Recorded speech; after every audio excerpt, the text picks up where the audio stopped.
1952 से लेकर अब तक कुल 13 बार एसआईआर हुआ है, लेकिन ऐसा अविश्वास, विवाद, अशांति, अस्पष्टता और अपारदर्शिता कभी नहीं देखी गई। यही एसआईआर 2003 में भी बिहार में हुआ, ये पहली बार नहीं हुआ। एक वोटर आकर के कोई कहा हो कि उसका बूथ पे गया और बूथ पे उसका नाम नहीं था। कितना बड़ा झूठ फैला रहे थे ये लोग। चुनावों से पहले 35 दिन में 41,000 करोड़ रुपए अन्य योजनाओं के मद से मतदाताओं के खाते में भेजे गए। लेकिन जनता तो देखता है कि किस नेता की क्रेडिबिलिटी है, चुनाव में तो किसका विश्वास है वो देखता है। वोट घट रहे हैं एसआईआर में, लेकिन बूथ बढ़ रहे हैं। कि जो बिहार में 65 लाख वोट कटे 2003 से 25 तक 22 साल, उसमें 40% वोट ऐसा था जिनका डेथ हो गया था। जनता को इलेक्शन चाहिए महोदय, सिलेक्शन नहीं चाहिए। ईवीएम तो कभी नहीं हटना चाहिए, हम लोग देख चुके हैं बिहार में। हम चुप रहेंगे तो सर मशीन जीत जाएगी और हम बोलेंगे तो लोकतंत्र जीतेगा। पहली बार जब ईवीएम आया बिहार, यहाँ तक होता था कि लाइट ऑफ कर दिया जाता था। आपके तरफ बैलेट है उसको निकाल करके दूसरे तरफ डाल दिया जाता। पोस्टल बैलेट में मतदान में हम 44.6% मत प्राप्त कर रहे थे, लेकिन उसमें नहीं हुए। कोई एमएलए वोट भी नहीं लिया था। सुप्रीम कोर्ट गए, कोई चर्चा नहीं करता है। हम लोग सुप्रीम कोर्ट का जजमेंट है, कितनी बड़ी धांधली हुई सरकार बचाने के लिए उस समय। आजकल वोट चोरी का बड़ा यात्रा निकल रहा है बिहार में, निकाल करके आया है कि वोट घटने से बूथों की संख्या कम होनी चाहिए, लेकिन बिहार में पहले एसआईआर से पहले लगभग 78,000 बूथ थे और एसआईआर के बाद 90,000 से अधिक बूथ हुए। बिहार में ऐसा बूथ कैप्चरिंग होता था कि जो पैसा चुनाव में खर्चा होता था तो एक महोदय, मानव ने मशीन बनाई है, मशीन ने मानव नहीं बनाया। चुनाव जीत गए, लेकिन ऐसा काम कांग्रेस ने किया, वो शपथ नहीं ले पाए और राष्ट्रपति शासन लगा दिया गया। वहां कुछ तो ऐसी शक्ति है जो पिछले दरवाजे से उनके मतदान के साथ कहीं ना कहीं विसंगतियां हैं। आपका एक राज्य के लिए अलग मापदंड होता है, दूसरे राज्य के लिए आपका अलग पैमाना होता है। पूरे इलेक्शन में बिहार जैसा प्रदेश जो जाना जाता था वायलेंस को लेकर के, बिहार जैसा प्रदेश 2 फेज में चुनाव हुआ, एक वायलेंस पूरा बिहार में कहीं नहीं हुई। एक जगह रिपोलिंग कहीं नहीं हुई, एक रिपोलिंग नहीं हुआ। अगर कुल्हाड़ी के पीछे लकड़ी का हिस्सा नहीं होता तो इस पूरी प्रक्रिया में चुनाव सुधार की ही नहीं, चुनाव आयोग में भी सुधार की अत्यंत आवश्यकता है। थैंक यू सभापति महोदय। चुनाव सुधारों की इस महत्वपूर्ण चर्चा में अवसर देने के लिए मैं हमारी पार्टी के राष्ट्रीय अध्यक्ष आदरणीय श्री लालू प्रसाद जी, हमारे नेता श्री तेजस्वी यादव जी और आपका धन्यवाद देता हूं। सभापति महोदय, जैसा कि इस चर्चा में सभी वक्ताओं ने कहा कि भारत दुनिया का सबसे बड़ा लोकतंत्र है और यह वाकया हम सब भी गर्व से दोहराते हैं, लेकिन एक सच्चे और जीवंत लोकतंत्र की पहचान केवल मतदाताओं की संख्या से तय नहीं होती। यह उसकी चुनावी प्रक्रिया की निष्पक्षता, पारदर्शिता और संस्थागत ईमानदारी से तय होती है। हमारा मानना है कि सबसे बड़ा लोकतंत्र होने से ज्यादा जरूरी है सबसे ईमानदार लोकतंत्र होना।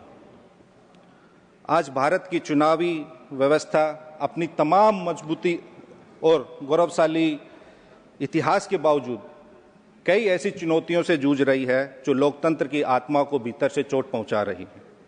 इसलिए यह समय है कि हम सब इन चुनौतियों का ईमानदारी से सामना करें और उन सुधारों पर गंभीरता से चर्चा करें जिनकी आज देश को सख्त जरूरत है।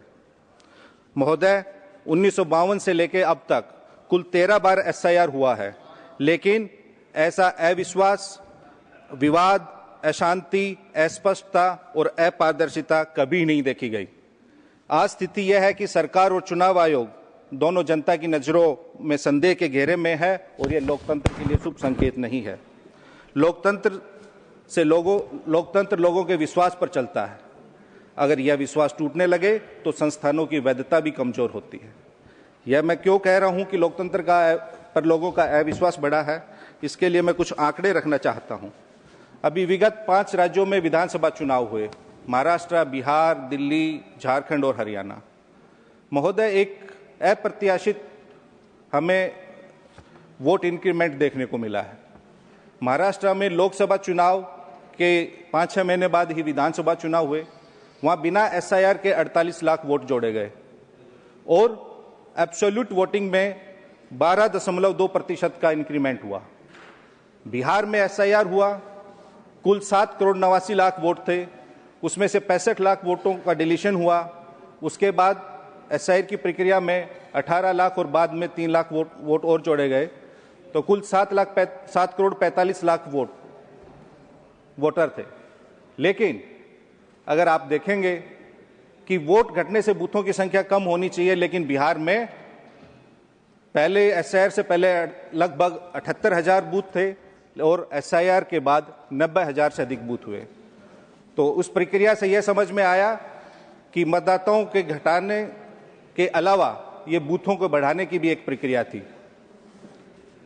अब बिहार में वो चुनाव हुए, 65 लाख वोट कटने के बावजूद बिहार में 15.6% का एक एब्सोल्यूट वोटिंग में एक अब नॉर्मल इंक्रीमेंट देखा गया। इतना सडन स्पाइक जो बिहार, जैसे मैंने कहा महाराष्ट्र में 12.2, बिहार में 15.6, तो ये वोट घट रहे हैं SIR में, लेकिन बूथ बढ़ रहे हैं। और जो ये मैसिव बढ़ोतरी हो रही है वोट संख्या में, वो एक प्रयोग है या सहयोग, वो पूरा मैसिव स्विंग एक पार्टी विशेष के पक्ष में जा रहा है। ये हमें सबको सोचने का विषय है। अगर चुनाव के मध्य चुनाव आयोग ये हम बिहार में जैसा कि चुनावों से पहले 35 दिन में 41,000 करोड़ रुपए अन्य योजनाओं के मद से मतदाताओं के खाते में भेजे गए, लेकिन वहां 15.6% वोट बढ़ा। झारखंड में भी चुनाव हुए, झारखंड में मात्र 3.5% वोट बढ़े, हरियाणा में 6.2% वोट बढ़े और दिल्ली में 6.1% वोट बढ़ा। तो ये झारखंड में भी वही सेम योजना थी, लेकिन वहां 3.5% ही वोट बढ़े, लेकिन बिहार में 15.5% से अधिक वोट बढ़े। तो ये सब हमें सोचने की जरूरत है। दिल्ली में भी पानी और बिजली निःशुल्क थी, वो भी सबको पता है। अगर ये वोटिंग पैटर्न हो, मतदाताओं को वही बिहेवियर हो, तो वो सर्वव्यापी हर जगह वैसा ही रहना चाहिए। और ये तो आश्चर्यजनक था कि एक पार्टी विशेष की तो स्ट्राइक रेट 89% रहा। आजाद भारत में ऐसा कभी नहीं हुआ था। बिहार में SIR हुआ, मात्र 35 दिन का समय दिया गया। उस 35 दिन में लगभग मैंने कहा कि 7 करोड़ 90 लाख मतदाताओं को पुनरीक्षण कार्य हुआ। उस 35 दिन में जैसा कि सब जानते हैं, बिहार का 73% जो भूभाग है वो बाढ़ प्रभावित है। सावन का भी महीना था, लोग कावड़ लाने जाते हैं, धान रोपाई का भी समय था। माननीय संजय जी, ये SIR ये सबजुडिस मामला है और माननीय चेयरमैन ने शुरू से ही रिक्वेस्ट महोदय, चूंकि हम चुनाव सुधारों पे बात कर रहे हैं, तो जो हमारा अनुभव था तो उसी के संबंध में, वो भी एक चुनाव सुधारों की प्रक्रिया का ही एक अभिन्न अंग है, इसलिए हम बात कर रहे हैं।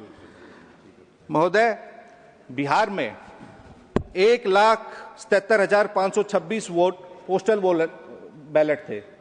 उस 1,77,526 में हमारा गठबंधन 143 सीटों पर लीड कर रहा था। हमारा विपक्षी गठबंधन NDA मात्र 94 सीटों पर लीड कर रहा था। अदर्स के हिस्से में 6 सीटें थी। पोस्टल बैलेट में मतदान में हम 44.6% मत प्राप्त कर रहे थे, लेकिन उसमें नहीं हुए। जो बाकी जो प्रक्रिया रही उसमें क्या विसंगतियां रही, उस पर मैं आऊं। तो महोदय, केवल हम जब चुनावी सुधारों की बात करते हैं, इलेक्टोरल रिफॉर्म सही तरीके से हो, पक्ष विपक्ष दोनों संतुष्ट हो, और सबसे बड़ी बात है जनता संतुष्ट हो। चुनाव सुधारों पे ये चर्चा केवल औपचारिकता नहीं रहनी चाहिए। आज मतदाता को लग रहा है कि उसके वोट के साथ कहीं ना कहीं हेराफेरी हो रही है। कुछ तो गड़बड़ है, कुछ तो ऐसी शक्ति है जो पिछले दरवाजे से उनके मतदान के साथ कहीं ना कहीं विसंगतियां हैं। रिफॉर्म होना चाहिए, लेकिन उससे देश का लोकतंत्र मजबूत होना चाहिए, ना कि कोई विशेष पार्टी। चुनाव आयोग का कर्तव्य है कि जनता की हर दुविधा, हर शंका, हर सवाल का निवारण करे और तुरंत करे, लेकिन इसमें कहीं ना कहीं हमें सही समय पे सही उत्तर नहीं मिल पाता। किसी ने कहा है कि किसी पेड़ के काटने का किस्सा नहीं होता अगर कुल्हाड़ी के पीछे लकड़ी का हिस्सा नहीं होता। तो इस पूरी प्रक्रिया में चुनाव सुधार की ही नहीं, चुनाव आयोग में भी सुधार की अत्यंत आवश्यकता है, क्योंकि अगर एम्पायर ही टीम का खिलाड़ी बन जाए तो खेल नहीं होता, साजिश होती है। चुनाव प्रक्रिया आज जनता के सवालों के कटघरे में है। हमें सोचना होगा कि आजादी के बाद ऐसा क्यों हो रहा है कि जनता में लोकतंत्र के प्रति अविश्वास बढ़ रहा है। जब आयोग सवालों से भागता है और साफ साफ जवाब देने में आनाकानी करता है तो शक अपने आप जन्म लेता है। देश की जिस संस्था पर सबसे कम सवाल उठने चाहिए, आज उसी पर सबसे ज्यादा सवाल उठ रहे हैं। ये लोकतंत्र के लिए अति खतरनाक है, हानिकारक है। आज चुनाव आयोग किसी सरकार का और पार्टी का पर्सनल एक्सटेंशन काउंटर नहीं बनना चाहिए। ये हम नहीं, जनता, सर ये हम नहीं, जनता कह रही है। ध्यान रखें, जब चुनाव आयोग का हर फैसला वही चीजें रिकॉर्ड पे जाएंगी, सत्ता के टाइम टेबल और उनके प्लान से मेल खाए तो सवाल और शक उठना स्वाभाविक है महोदय। हम इलेक्शन रिफॉर्म पे बात करिए सर, उसी पे करें। हमें सर चुनाव सुधार चाहिए, निष्पक्ष चुनावी प्रक्रिया का सफाया नहीं चाहिए, हमें सिलेक्टिव इनकरेक्ट रिवीजन नहीं चाहिए, बल्कि हमें ट्रांसपेरेंट इंटेंसिव रिवीजन चाहिए। ऐसा लगता है कि ये SIR नहीं, SPR स्पेशल पार्टी रिवीजन हो रहा है सर। सबजुडिस मामले पर न बोले आप। SIR के जरिए सर SIR के जरिए गलतियां ठीक होनी चाहिए और जो ठीक हो उसे गलत करने की मंशा को रोका जाना चाहिए। अगर सुधार सच है तो डर किस बात का। लेकिन यह सरकार वोटर को जुटाकर नहीं बल्कि वोटर को हटाकर जीतना चाहती है। आप वोट सुधार नहीं, आप वोट मैनेज करना चाहते हैं। देश ने बिहार चुनाव में देखा कि कैसे 41,000 करोड़ रुपए मात्र मतदान की तिथि से 35 दिन पहले बांटा गया। क्या चुनाव आयोग को उसमें हस्तक्षेप करके उसको रोकना नहीं चाहिए? आपका एक राज्य के लिए अलग मापदंड होता है, दूसरे राज्य के लिए आपका अलग पैमाना होता है। आपको ऐसा नहीं होना चाहिए। अगर रेफरी ही विपक्षी टीम से मिलके नियम बदलने लग जाएगा तो सर खेल नहीं रहेगा, निष्पक्ष खेल नहीं होगा। सर मैंने स्वयं चुनाव आयोग को एक 4 पेज का लेटर लिखा कि कैसे कैसे धांधली हो रही है, लेकिन कभी कोई संज्ञान नहीं लिया गया। अब सर क्यों ऐसा विश्वास बढ़ रहा है, जनता क्यों सवाल उठा रही है? क्योंकि और मैं विगत कई चुनावों की, जब 6 चुनाव राज्यों के चुनाव का मैंने जिक्र किया, हम उसमें जनता इलेक्ट्रॉनिक मशीन पर सवाल उठा रही है। हम सिर्फ उनकी आवाज को, उनकी भावनाओं को, उनकी शंकाओं को आपके माध्यम से यहां सदन में रख रहे हैं। दुनिया की हर मशीन ऑडिट होती है महोदय, लेकिन ईवीएम पर यह ऐतराज क्यों? दुनिया में कोई टेक्नोलॉजी या चूक नहीं है, कोई भी।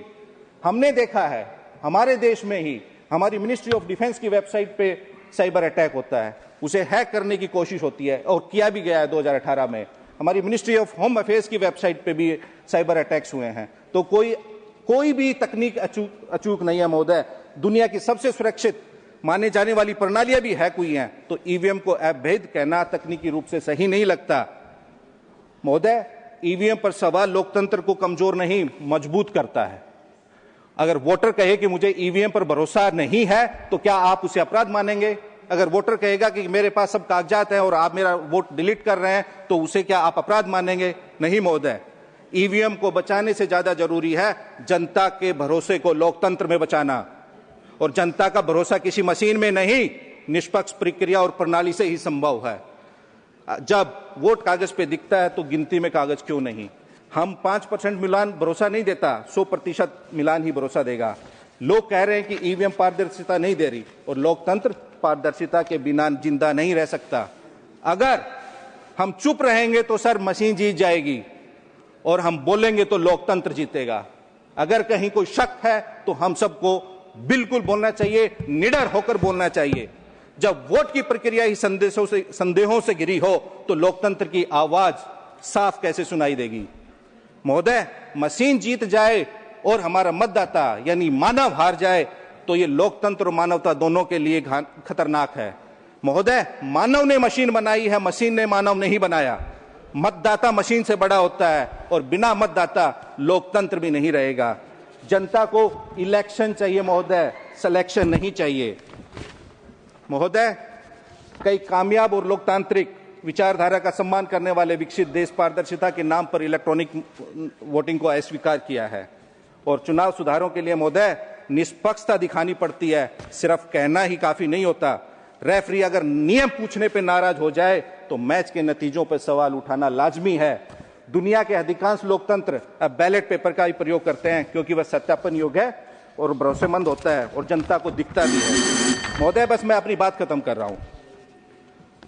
चुनावी सुधार में कोई तकनीकी प्रक्रिया नहीं है। चुनाव सुधार यह उस लोकतांत्रिक संस्कृति का आधार है जो नागरिकों को विश्वास दिलाती है कि सत्ता उनकी इच्छा का प्रतिबिंब है, न कि धन, शक्ति और प्रभाव का परिणाम।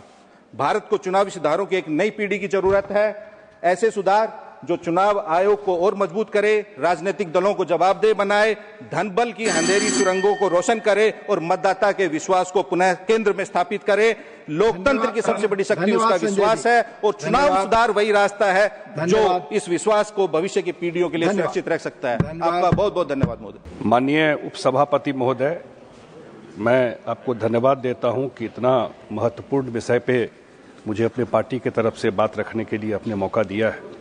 महोदय, चुनाव सुधार का कोई भी विचार या प्रयास तब तक अधूरा ही रहेगा जब तक मतदाता सूची पूरी तरह स्वच्छ, सटीक और पारदर्शी नहीं होती है। महोदय, इलेक्शन जब से शुरू हुआ और मैं जिस स्टेट से आता हूं, जो रिपोर्टेड बूथ कैप्चरिंग है, जो रिकॉर्ड में है, वो सबसे पहला बूथ कैप्चरिंग बिहार में शुरू हुआ, जो रिकॉर्ड में है। मैं भी देख रहा था एक प्लीज पूरा कांग्रेस के रूल में 1957 में बेगूसराय में सरयू प्रसाद सिंह कांग्रेस के कैंडिडेट थे, उनके पक्ष में बूथ कैप्चरिंग पूरा किया गया। ये किताब है इंडिया टुवर्ड्स एनर्की बाय ऑथर है एनके सक्सेना, 1967 टू 1992। बिहार में ऐसा बूथ कैप्चरिंग होता था कि जो पैसा चुनाव में खर्चा होता था तो एक पैसा रखा जाता था कि हमको जो गुंडे हायर करने हैं, जो बॉम्ब खरीदना है, जो गोली खरीदना है, कौन कौन बूथ कैप्चर करना है, पूरा प्रोफेशनल तरीके से वहां बूथ कैप्चरिंग होती थी। 90%, 95% बूथ को छाप करके लोग चुनाव जीतते रहे, सरकार बनाते रहे। जो लोग दलित, पिछड़े, अति पिछड़े की बात करते हैं, वो ईवीएम से पहले बूथ तक नहीं पहुंच पाते थे वोट देने के लिए। यही सच्चाई बिहार की रही। आप भी जानते हैं, एक एक इलेक्शन का एक एक अपने आप में बड़ा बड़ा स्टोरी है। जब टीएन सेशन आए, कोई भी चुनाव ऐसा नहीं हुआ पूरे 2005 से पहले जबकि 200, 400, 500 लोग नहीं मारे गए। पहली बार जब ईवीएम आया बिहार में, यहां तक होता था कि लाइट ऑफ कर दिया जाता था। आपके तरफ बैलेट है, उसको निकाल करके दूसरे तरफ डाल दिया जाता। इस तरह का वहां एक एक घटना इतना बड़ा बड़ा है। वहां का बूथ कैप्चरिंग पूरा प्रोफेशनल तरीके से, पूरे ऐसे ऐसे लोग आइडेंटिफाई थे जो नोन थे कि ये लोग इस जिला से जाके दूसरे जिला में जाके बूथ कैप्चरिंग करेंगे। यही वहां पे रहा। पहली बार हम लोगों ने 2005 में जब चुनाव देखा कि पहली बार यहां इलेक्शन कमीशन ने केजे राव को भेजा बिहार में। वो हाउस होल्ड नेम है आज भी, कि पहली बार बिहार ने फेयर इलेक्शन देखा और ईवीएम के थ्रू लाइन लगा के वोट दे करके सुबह से शाम तक पोलिंग जो होता है, नहीं तो वहां तो 10 बजे चुनाव खत्म हो जाता था। 10-11 बजे तक बूथ छाप लिए, चुनाव खत्म, बाहर से ही भागा के भेज दिया जाता था।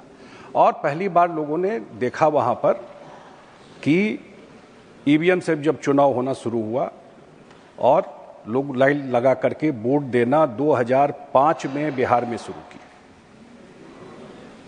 मैं अभी देख रहा था वोट चोरी कल भी लगातार। मैं एक चुनाव का रेफरेंस जरूर देना चाहता हूं, 2005 फरवरी का। वोट चोरी तो समझ में आता है, आप पूरा जनमत चोरी हो गया। पूरा का पूरा 2005 के चुनाव, फरवरी के चुनाव में 2 चुनाव हुआ था उस साल बिहार में। 2005 फरवरी के चुनाव में हंग असेंबली हुआ। नीतीश कुमार जी के नेतृत्व में कुछ लोगों ने समर्थन दे करके इनको सपोर्ट मिल गया सरकार फॉर्मेशन के लिए। और उस समय की जो सरकार थी, आदरणीय मनमोहन सिंह जी प्रधानमंत्री थे, यूपीए की सरकार थी। और रात में 12 बजे रात में कैबिनेट किया गया और कैबिनेट करके प्रेसिडेंट थे मॉस्को में। रात में फैक्स से मंगाया गया और राष्ट्रपति शासन बिहार में लगा दिया गया। कोई एमएलए ओथ भी नहीं लिया था। सुप्रीम कोर्ट गए, कोई चर्चा नहीं करता है। हम लोग, सुप्रीम कोर्ट का जजमेंट है, कितनी बड़ी धांधली हुई। सरकार बचाने के लिए उस समय, आजकल वोट चोरी का बड़ा यात्रा निकल रहा है बिहार में, निकाल करके आया है, लेकिन पूरा का पूरा बिहार के चुनाव में जो एमएलए जीत के आए उनका आज भी नाम भूतपूर्व एमएलए नहीं है, उनको अभूतपूर्व एमएलए कहा जाता है, क्योंकि वो शपथ ही नहीं ले पाए। चुनाव जीत गए लेकिन ऐसा काम कांग्रेस ने किया, वो शपथ नहीं ले पाए और राष्ट्रपति शासन लगा दिया गया वहां पर।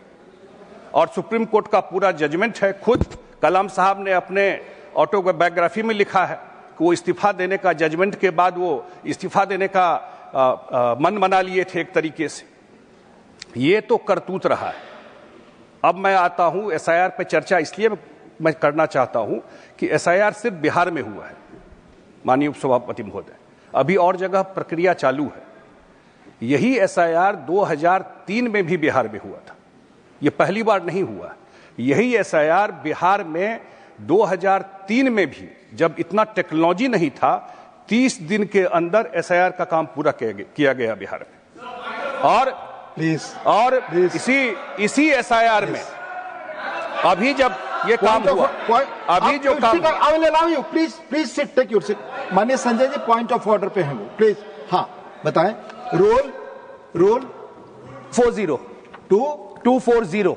Yes. Sir, limited submission here is that when my party colleague spoke about SIR, she was interrupted. He speak about SIR. Everyone should be allowed to do that, sir. That is a limited point, sir. Thank you. Yes, please, माननीय संजय। रहा हूं कि वहां पर हुआ और जब ये प्रक्रिया चल रही थी तो सारे पॉलिटिकल पार्टी को इन्वॉल्व किया गया, उसमें बुलाया गया, हम लोगों को, हमारे बीएलए को बुलाया गया। पूरे इस प्रोसेस में एक कंप्लेन जो विपक्ष के पार्टी है जो वहां पर थी, वहां पर एक कंप्लेन जाकर के इलेक्शन कमीशन को देते हम लोगों तो नहीं देखा कि हम लोग भी अपना मीटिंग किए पार्टी में, अपने प्रखंड अध्यक्ष सबसे पूछे कि भाई कोई कंप्लेन है, किसी का वोट काट दिया है तो आप लोग बताइए, हम लोग इलेक्शन कमीशन में बात करेंगे। एक कंप्लेन नहीं आया। पूरी प्रक्रिया पारदर्शी थी, एडवर्टाइज किया गया सब जगह, लोगों को बुलाया गया और 30 दिन में ये प्रक्रिया पूरी हुई। मैं देखा कि पूरा का पूरा यात्रा निकला हम लोगों के एरिया से।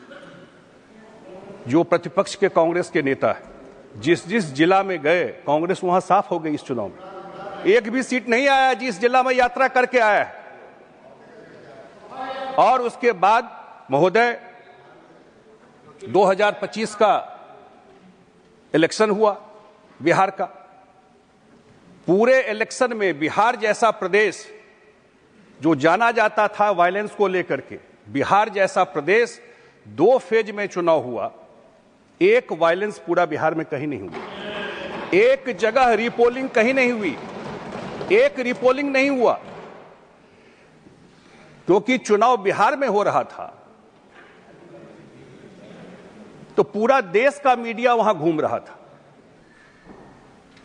कोई एक वोटर नहीं मिला जिसने कहा हो, नहीं तो सोशल मीडिया का जमाना है, सारा मीडिया तो वहां था, एक वोटर आकर के कोई कहा हो कि उसका बूथ पे गया और बूथ पे उसका नाम नहीं था। कितना बड़ा झूठ फैला रहे थे ये लोग।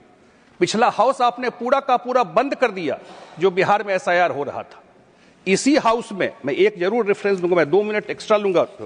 इसी हाउस में सैयद शहाबुद्दीन साहब का प्रश्न है, बिहार और बंगाल का एसआईआर को, इलेक्ट्रल जो वोटर लिस्ट है उसको शुद्धिकरण को लेकर के, और उस समय के लॉ मिनिस्टर थे जगन्नाथ कौशल, उन्होंने 1983 का, सैयद शहाबुद्दीन ये वाले नहीं, वो जो थे किशनगंज वाले, उनका, और वो कहा है कि इलेक्शन कमीशन का अधिकार है ये चीज करना। कांग्रेस के ही मंत्री थे उस समय। पूरा का पूरा चुनाव हो गया और एक कंप्लेन एक मीडिया में कहीं आया हो, इतना बड़ा चुनाव हुआ, हाईएस्ट वोटर टर्नआउट था, कोई बोला हो आकर के कि वोटर लिस्ट में मेरा नाम नहीं था, कहीं मीडिया में आता, कहीं सोशल मीडिया में आता। तो इतना बड़ा झूठ, वोट चोरी का झूठ, मैं तो बताया कितना बड़ा जनमत चोरी वहां पर हुआ। एक बात और, सुझाव के तौर पर, क्योंकि हम लोग चुनाव से होके आए हैं, जरूर जनता को प्रॉमिस करना चाहिए चुनाव में। हर एक पार्टी मैनिफेस्टो निकालती है, जो महागठबंधन के लोग लड़ रहे थे, इंडिया गठबंधन के, उन्होंने वहां एक प्रॉमिस किया चुनाव में, सब कुछ कर दिया, लेकिन जनता तो देखता है कि किस नेता की क्रेडिबिलिटी है, चुनाव में तो किसका विश्वास है वो देखता है। उन्होंने घोषणा कर दिया कि हम बिहार के हर एक परिवार के एक लोग को सरकारी नौकरी देंगे। आज तक सारा इकोनॉमिस्ट फेल हो जाएगा इस थ्योरी पर। बिहार में 2 करोड़ 20 लाख परिवार है और 20 लाख लोग नौकरी में है और 2 करोड़ लोगों को सरकारी नौकरी देने की बात प्रॉमिस कर दिया। अगर उसको 40,000 भी तनख्वाह देंगे तो 10 लाख करोड़ रुपया लगेगा। बिहार का बजट 3.25 लाख करोड़ रुपया है। ऐसा प्रॉमिस करके लोगों के बीच में चुनाव से पहले आए। हर एक पार्टी को सोचना चाहिए, विचार जरूर करना चाहिए। अभी बहुत बात कह रहे थे कि एक बार चुनाव से पहले कोई ऐसा प्रॉमिस नहीं करे। जनता हालांकि इस सब बात को रिकॉग्नाइज नहीं करती है, लेकिन बिहार के अनुभव से मैं जरूर एक बात कह सकता हूं कि जो बिहार में 65 लाख वोट कटे 2003 से 25 तक 22 साल में, उसमें 40% वोट ऐसा था जिनका डेथ हो गया था, जो जिंदा नहीं है और उनके नाम पर बोगस वोटिंग होता था, जो माइग्रेट कर गए थे या जिनको 2 जगह जिनका नाम था, वही क्लीनिंग हुआ है। इसलिए एसआईआर या इलेक्टोरल प्रोसेस में जो चीजें हो रही है, हमारी पार्टी तो खास करके ईवीएम की सबसे बड़ी समर्थक है कि ईवीएम तो कभी नहीं हटना चाहिए। हम लोग देख चुके हैं बिहार में। तो मैं धन्यवाद देता हूं इस विषय पर हमको बात करने का मौका दिया। बहुत बहुत धन्यवाद। Thank you.